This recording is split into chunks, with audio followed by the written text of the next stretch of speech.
This is Word on the Reef, where marine science meets adventure. Join Tanya Murphy and Brett Goodban as we plunge into the wonders of the Great Barrier Reef and explore the mysteries beneath the waves.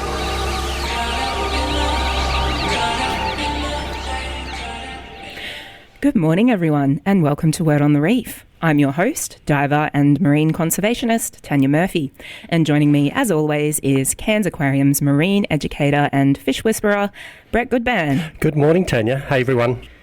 Today, I want you to picture yourself diving in a shallow tropical lagoon near a coral reef.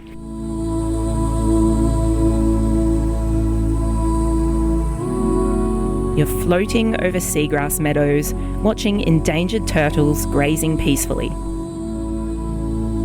Rays are fluttering over the sand and crustaceans peeking out from their burrows, and the sandy seabed is teeming with life. Nice. Now imagine a giant bottom trawler ploughing through. A massive weighted net thunders across the seafloor,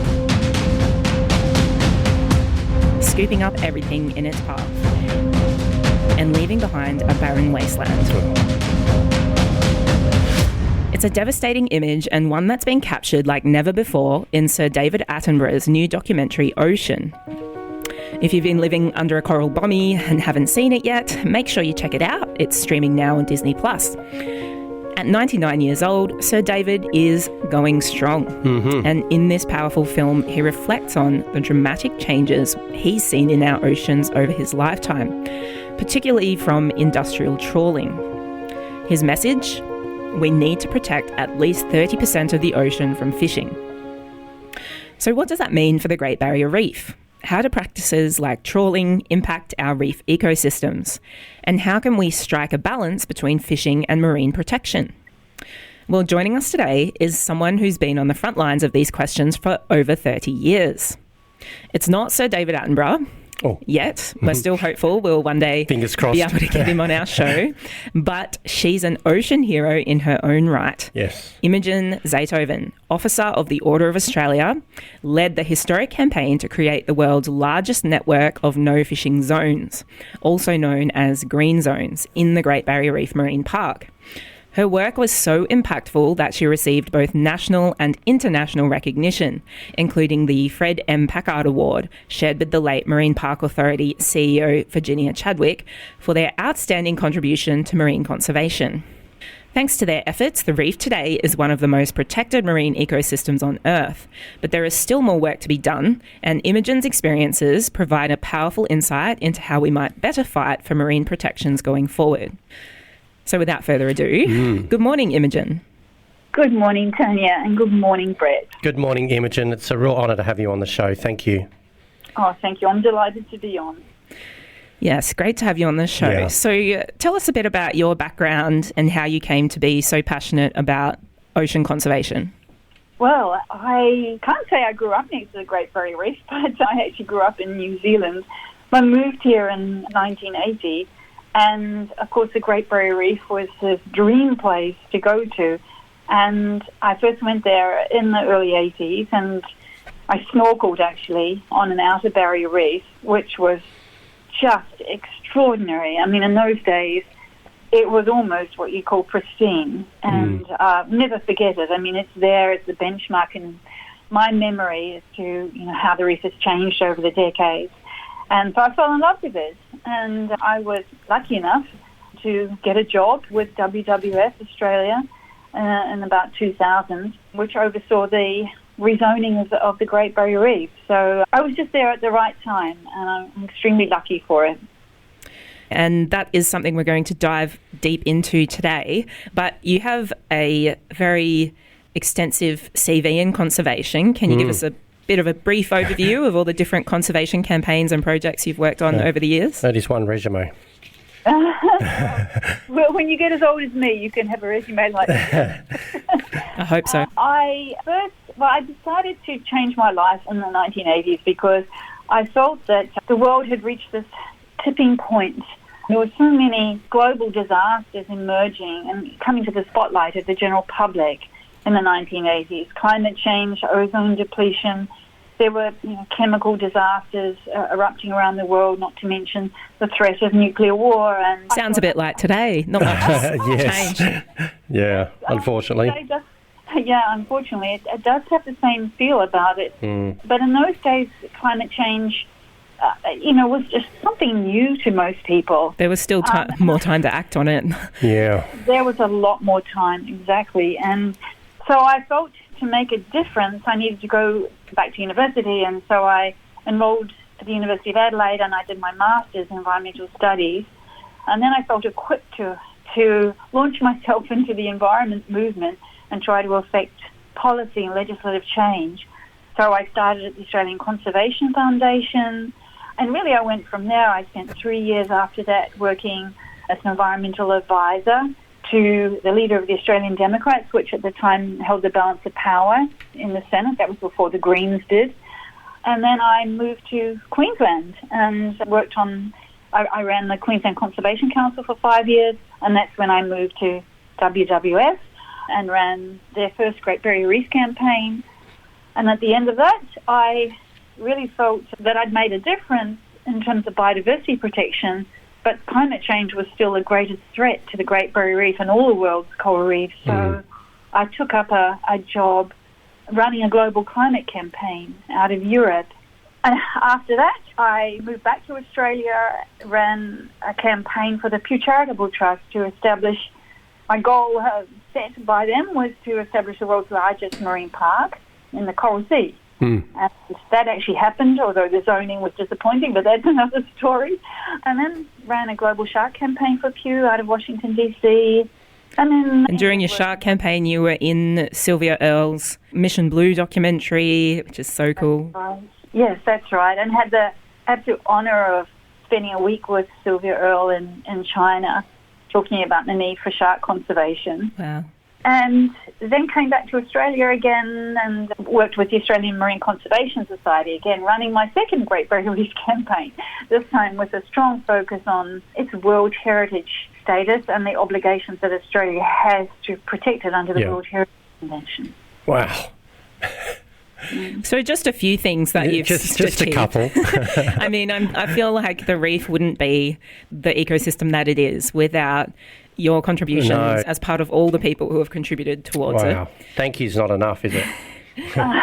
Well, as always, it requires a huge collaboration of people and ultimately public opinion swinging behind you. And if there's one place in the world where you can be sure that public opinion is supportive of what you're doing, it's the Great Barrier Reef. Yep. Absolutely. It's such a global icon. Yeah, and we're all about encouraging our listeners to understand how important they are in supporting that kind of work. Yep. I mean, everything you've achieved, I think, as we'll talk about later, depends so much on the public and their love of the reef and their support of these campaigns. But their connection. Yeah, so we're here today to talk about protecting the Great Barrier Reef from overfishing, which was the zoning plan that you worked on. So can you please tell us about the green zones that are in place today to protect the Great Barrier Reef from overfishing? What is a green zone and where are they on the reef and what are their benefits? So green zones are zoned as no fishing, no take at all. And so really they're there for the purpose of protecting the biological diversity of the Great Barrier Reef and protecting its ecological integrity so that it works, it functions in a healthy way.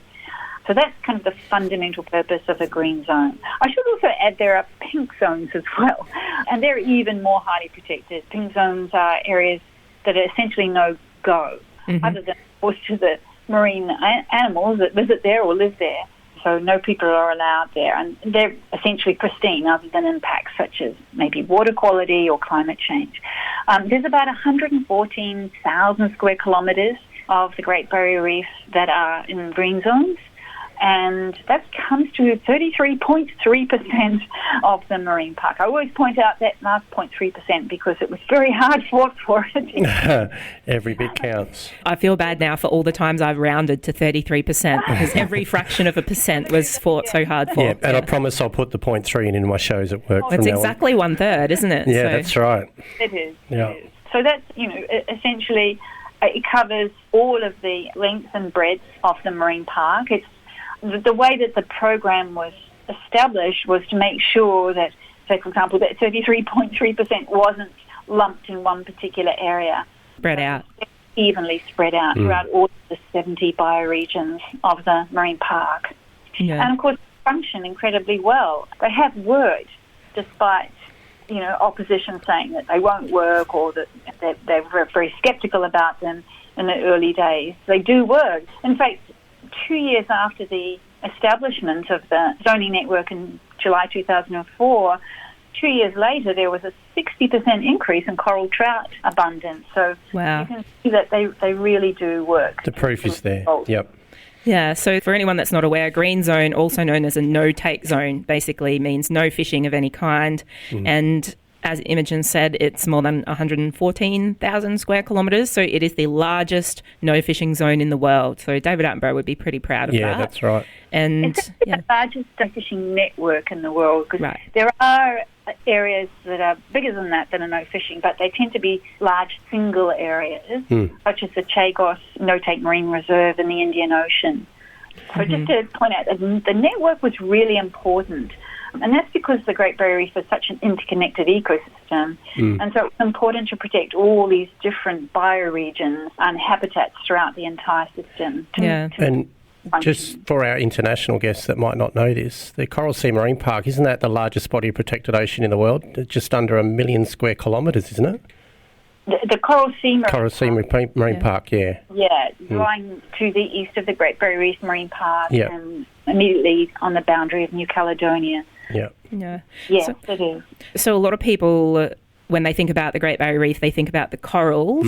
But as you were just mentioning, there's actually more than 70 different ecosystems or bioregions in the reef, which includes the seagrass beds and the sandy seafloors and all those other different benthic types. And so that's why the green zones are spread out in a kind of patchwork instead of just one big area. It was designed so that a little bit of each type of those 70 ecosystems could be protected, right? Yes, that's right. The program that the Marine Park Authority ran was called the Represented Areas Program.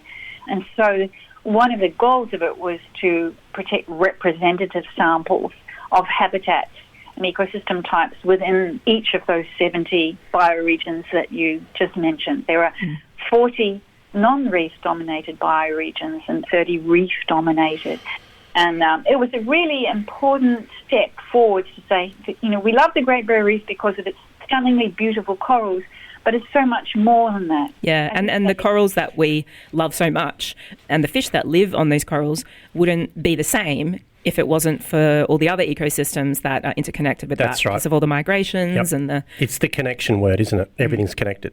Exactly. It's the turtles that need to feed on the seagrasses and so on and float over the corals, and we all love them. And exactly. It is all connected.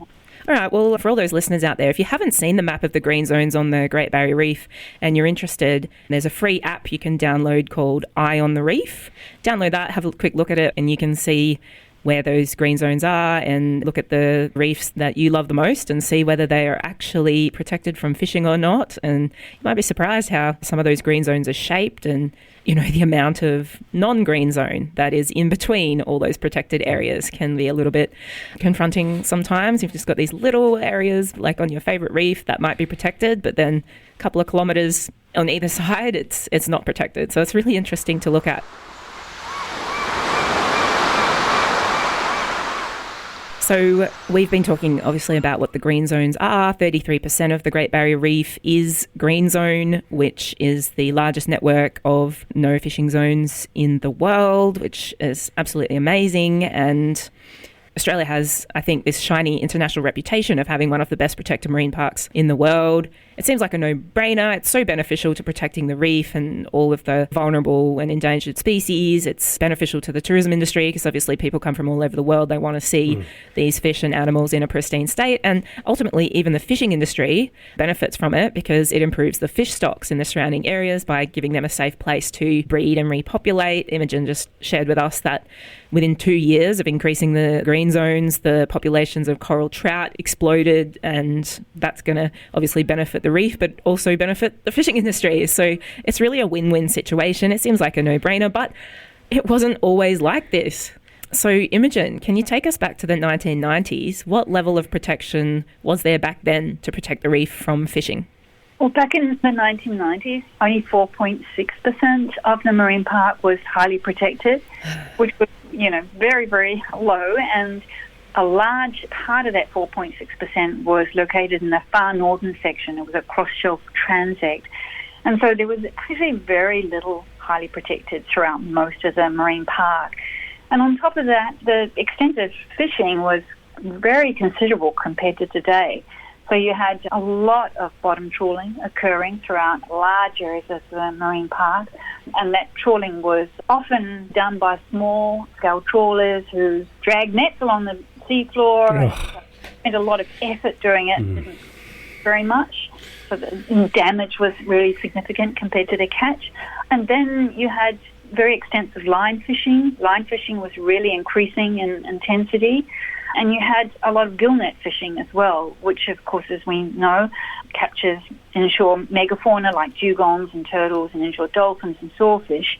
And so there was a considerable amount of extraction occurring from the marine park. And there was also the first global bleaching event that happened that affected the Great Barrier Reef as well. That happened in 1998. So there was really increasing pressure on the Great Barrier Reef and a recognition within the Great Barrier Reef Marine Park Authority that the level of protection was just inadequate, given it was a World Heritage Area, and it was inadequate to maintain the healthy functioning of the whole ecosystem with this dramatic increase over the years in all sorts of fishing types, and then on top of that climate change, on top of that poor water quality coming from the catchment.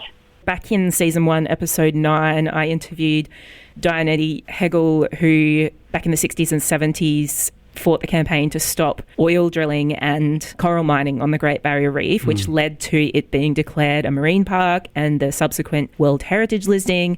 And you think after that, right, we've won, it's protected. Yeah. But no, fishing was still allowed in more than 95%. So they got rid of the oil drilling, they got rid of the coral mining, but they still had all this fishing going on. And I think we'll do an episode specifically dedicated to gill nets in the future, because that itself is a very destructive form of fishing. But today, let's focus on the most environmentally destructive form of fishing, which you mentioned was at that time trawling. Around 80% of the reef was being trawled, and we've seen, David Attenborough's shown us the impact that has on a sea floor, and it also was creating a lot of bycatch, which means turtles and things like that were getting caught in the nets back then in much higher numbers.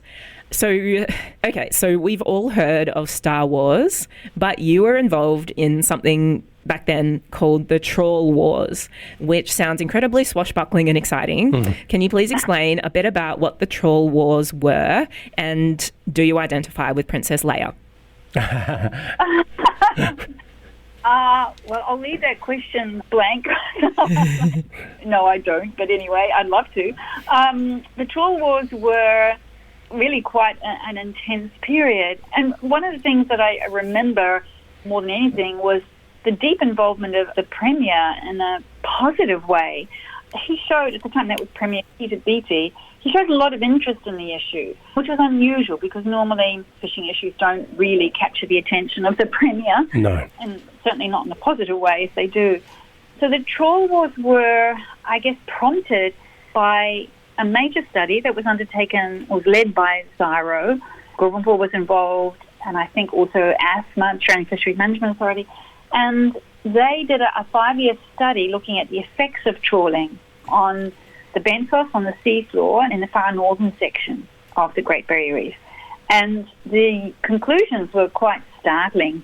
They showed that up to 10 tonnes of bycatch was caught for each tonne of prawns caught. Oh, my goodness. And when we say bycatch, we're talking about turtles. Yes, that's right. Manta rays, who knows? Yeah. All sorts of animals, seafloor animals, all sorts of, water column animals can get caught up as well. So you're killing 10 tonnes of beautiful animals just to catch 1 tonne of food. That would be the equivalent of dropping a massive net over the Serengeti, scooping up all the animals, giraffes, lions, tigers, rhinos, to get a particular ant and chuck everything back. Exactly. Do you know what I mean? Like, if people can picture that in their head, think of it like times a million. It's just awful. It was so shocking. Oh, and I really, it's terrible. what demonstrated was, if you've got a pristine area that had never been trawled before, that is the extent of bycatch. Yeah. Well, technically, but essentially, yes, it's the capture of innocent animals that are just caught in the path of these huge trawl nets. But, it showed that if you keep trawling over and over again, then the level of bycatch becomes less and less. Because it's already been removed. Yeah, you've destroyed the benthic community. And so this was quite a shocking report. There was also, of course, evidence of turtle deaths, turtles being caught up in these trawl nets. Yeah. And so the Marine Park Authority wanted to do something about it. And, of course, the Queensland government was the fisheries manager.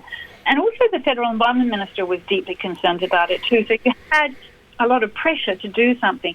And the other major factor in all this was that the United States had introduced a ban on the import of any prawns or shrimps from any countries that weren't protecting turtles. Wow, how good was America back in the day? Yeah. I can't imagine them doing that now. But No. And so, to keep the US market open, Australia had to do something about it. And so the Queensland government brought in a statutory trawl management plan. It was the first time, in a way, kind of a Wild West industry was actually brought under management control. And they did not like that. They didn't like it. Yeah. Pushed hard to try to avoid things like turtle excluder devices and bycatch reduction devices. Eventually they had to accept it, and then there was a lot of haggle over what they looked like, the design of them.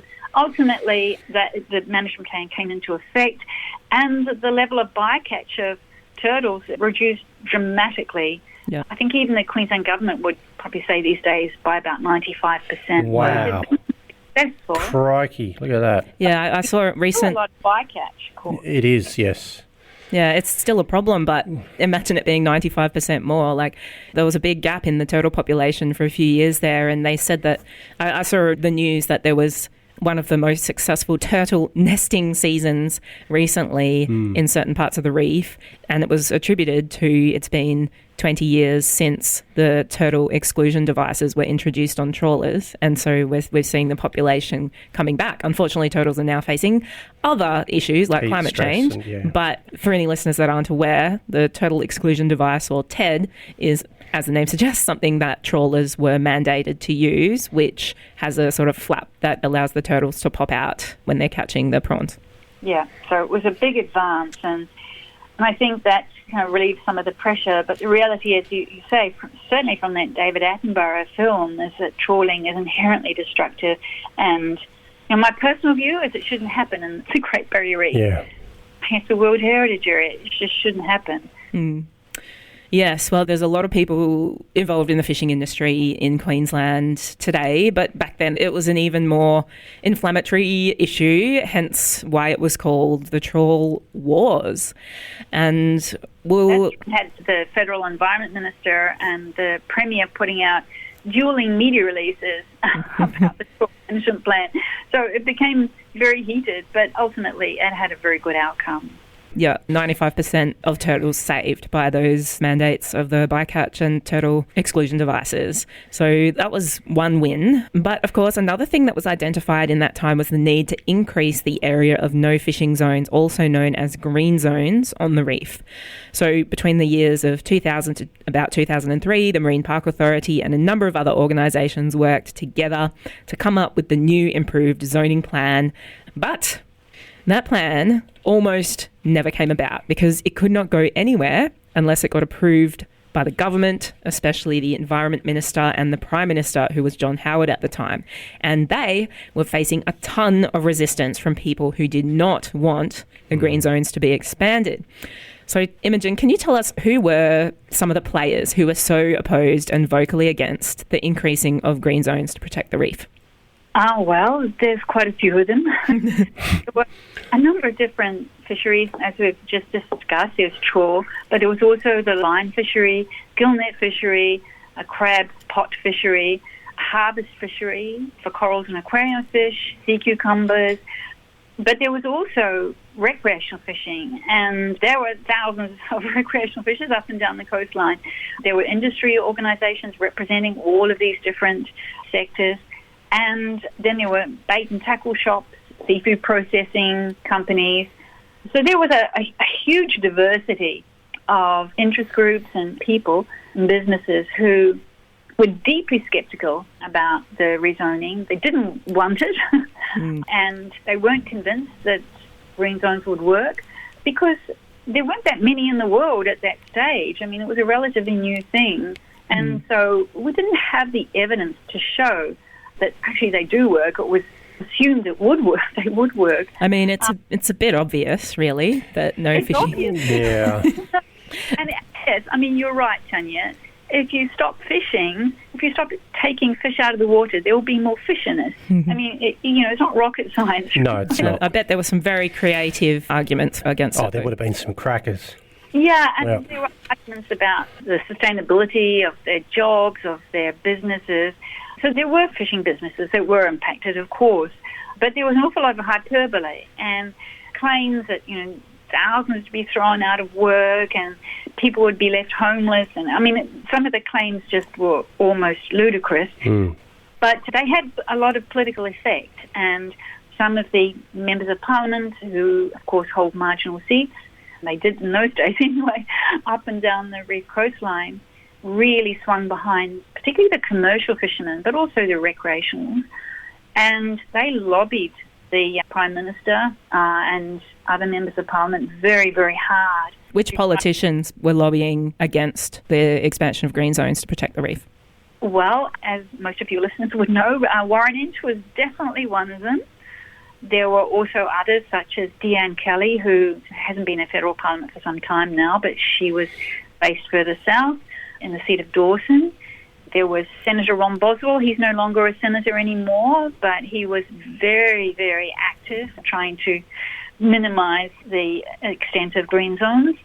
And then there was a senator from the Northern Territory, funny enough. His name was Senator Nigel Scullion. His interest was that he was the only member of federal parliament who had been a commercial fisherman. So he was helping his mates. He was absolutely helping his mates. You were spot on. And the four of them were very, very influential and very active. And, we had to counter the effect of their internal advocacy within the Liberal Party. And so we had to do a lot of advocacy ourselves, where we made frequent trips down to Canberra. And sometimes I would go down with the tourism industry, sometimes I would go down with key scientists, and we would do our own lobbying and put the alternative case. But we would also do a lot of work up and down the coastline, meeting community members, meeting recreational fishing groups locally, commercial fishers who would speak to us.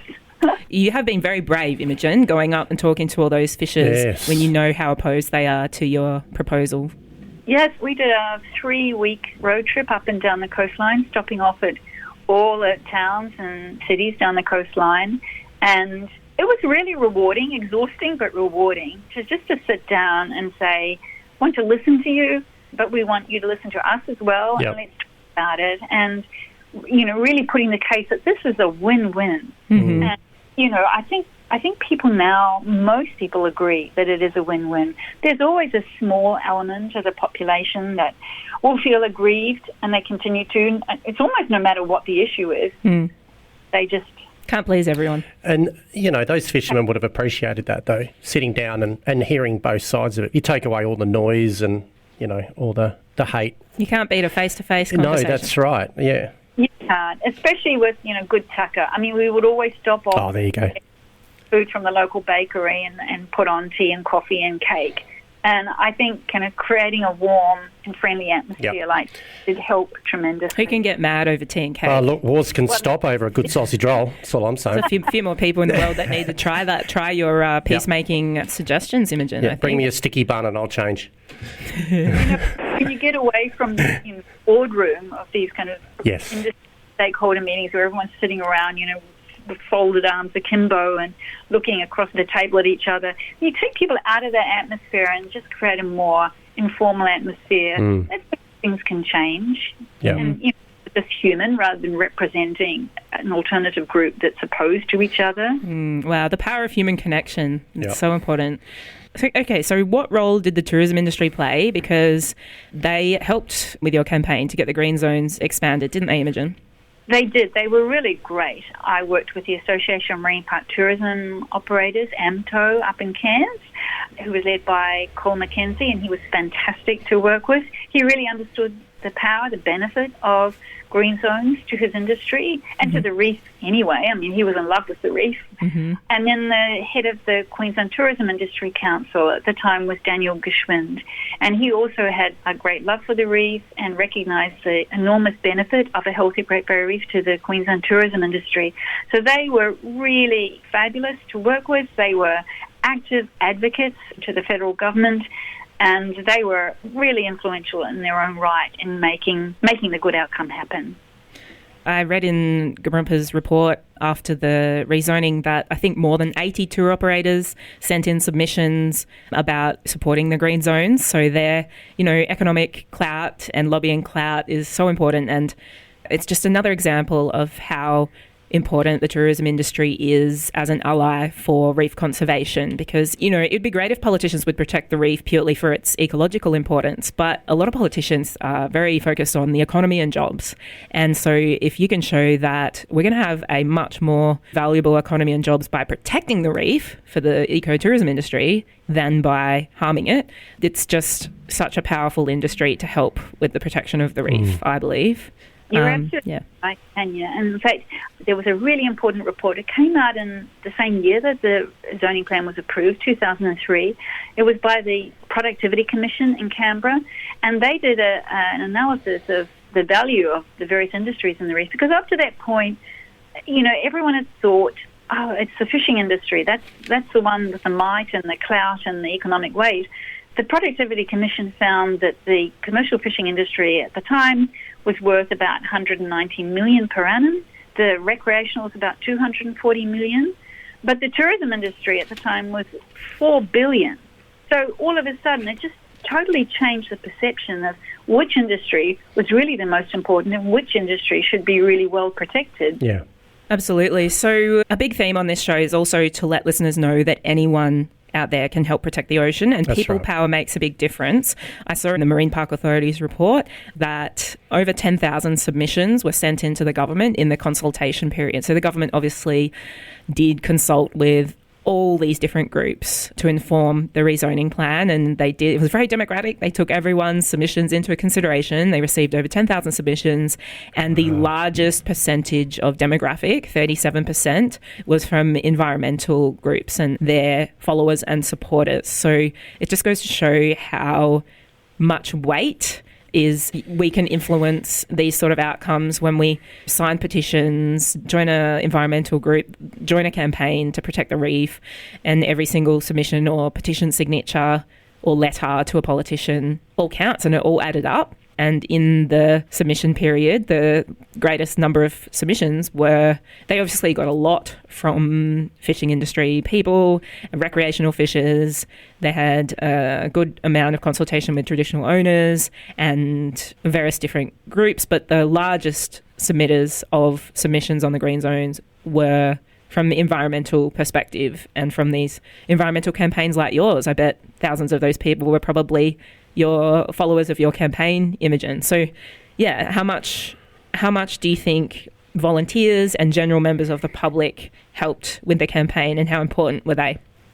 Well, I know definitely that the public submissions were absolutely critical at WWF. We then worked really hard to try to generate public support. We knew it was out there. It just needed to be activated. And so there were actually 2 phases of public consultation, and I think total number were 31,500, if I remember correctly. And wow, 31,500. Lots of people cared about this issue, and the majority of them were pro-green zones. Yeah. Yes, absolutely. And it was the largest number of submissions that had ever been received on an environmental issue up to that point. Wow, good job. Yeah, and it had an impact. We were able to argue that most people really, really wanted a great level of protection for. And it's almost, do you think that the opposition to this didn't see that coming? Were they sort of expecting that the general public wouldn't really know what was going on and were too busy to care, but then got a big reality check? I think that's absolutely right. And there was one final reality check that they may not have realised was coming, and it was crucial, actually. It was just before the zoning plan proposal was taken to federal cabinet for approval. We decided to commission an electorate-based poll to find out what the communities were thinking in the electorates where the MPs were working hard against it. So we did a poll in the seat of Leichhardt. Those polls at an electorate level are quite expensive, so we just did it once, and we did it just before the final decision was made in Canberra. Oh, good move. We did it in Deanne Kelly's seat in Dawson as well. What it showed was that the majority opinion in those electorates was actually contrary to what their own elected members were saying. Oh, that's a bit disconnected, isn't it? It is a bit disconnected. Oops. And we were told afterwards that that was a really influential poll. We had it published in the Australian the morning it went to federal cabinet. That really helped to tip cabinet over the edge to support it. Wow, good move. It's a really good technique using the toolbox as a campaigner. But there's no doubt that public opinion was enormously behind this. And campaigners like you help to educate people, to inform that public opinion as well, with all the media and all of the public lectures that you give and going on radio interviews like this. But back then would have really helped to build that public support for the green zone. So I know how much work it is to do these campaigns. Kudos to you, and I just want all the listeners to understand that when you support, even to this day, any campaign where you can sign up something or send a letter off that does actually go somewhere, that's right. And when there's thousands of people that jump on board, it makes a big difference. People power. Just like it did back then. It really does. If I can just back you up there, Tanya, that when an issue is controversial, which often environmental issues are, and you've got a minister, an environment minister who wants to do something, for them to be able to go in cabinet and say, the majority of people support this, and particularly if it's an electorate-based thing, it really is helpful. So you may feel individually it's really not worth it, but collectively it is, and it's really an important thing to do to mobilise that public opinion. Well, we're into the last 9 minutes of the show, so let's make rapid fire through some of my last questions. So how much did the fishing industry influence the final layout of the green zones? Because I understand, even though we did get the green zones expanded, many concessions were made in the layout of the green zones to compromise with the wishes of fishermen and fishing women. Yes, I mean, it was, and I remember being briefed about it, and I have to say I burst into tears. It doesn't happen very often. Because it could have been better. It could have been better. Yeah. And, even now, I think everyone realises that it could be better, but I guess that's a conversation of what we could do in the future. But at the time, it had to be done, because otherwise the whole thing would have collapsed and it wouldn't have happened. So I had to kind of bite my tongue and recognise that you can't, there's never a perfect result, but it was as good as it possibly could have been at the time. Gosh, could you imagine? I don't even want to think about what state that reef would be in at the moment with what's happening with the ocean's temperatures rising, and if you hadn't put all that hard work in back then, where would we be now? Yeah, I mean, that's right. That's absolutely right. There was a last-minute concession to charter fishermen. They lobbied very, very hard. And so there was a zone that was established around the Ribbon Reef area that just allowed them to operate. Yeah, they got their own little special spot. You told me about that, the khaki-coloured spot. Khaki-coloured zone. Not green, but khaki. Yeah. Okay, so next one. I understand there was a bit of a scandal about how much taxpayer money Prime Minister John Howard gave away to some members of the fishing industry to appease them about the reduction of their fishing areas. Yeah, there was an absolute scandal, you're right. There was an estimate done that the cost of the zoning plan will probably be around $10 million. That was the cost of buying out, structurally adjusting the industry, so buying out fishing licences from displaced fishermen. In the end, the government didn't give away $10 million. They gave away $250 million. Oh, crikey. Wowza. That is a fairly massive increase, 25 times what they should have done. And that was because there were so many claims and counterclaims and so much hyperbole about the effect that would have, and everyone was putting their hand up for compensation and for being bought out. And there were limits set, and then those limits would change, and they would be higher and higher and higher. And it just became an absolute scandal. And I think that that's the one unfortunate legacy of this, that it ended up being a massive pork barrel up and down the coastline ahead of an election that, you know, the Prime Minister, of course, wanted to win. And so he overruled the Treasurer and kept raising the amount of money to be given away. And so the ultimate result was that the cost of protecting the Great Barrier Marine Park was much, much higher than it should have been. And that flows over to other Commonwealth marine parks that are to be protected in the future. And you told me that a lot of those fishers kept on fishing anyway after they got the money. Many of them, you know, improved their infrastructure, you know, new gear, stronger engines, more powerful engines.